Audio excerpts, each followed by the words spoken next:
sisi wanawake tuna roho mbaya. Naongea ukweli. Ila tukipenda tumependa kweli.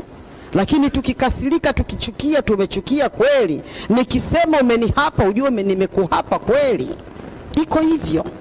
Na huyu mwanamke akishafika hapo, harudishi nyuma na mtu yoyote. Labda arudi nyuma yeye mwenyewe. Mlete baba mkwe, mlete mchungaji, walete wazee wa kanisa, peleka sijui kwenye mahakamani. Akishasema no ni no, no kweli kweli.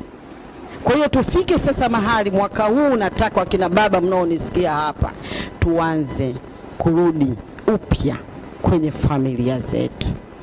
Ule upendo wa kwanza ulionitongoza mpaka nikaondoka nyumbani kwa baba yangu na mama yangu nikakufuata wewe. Unafikiri nimefuata nini kwako? Sikufuata lulu wala fedha.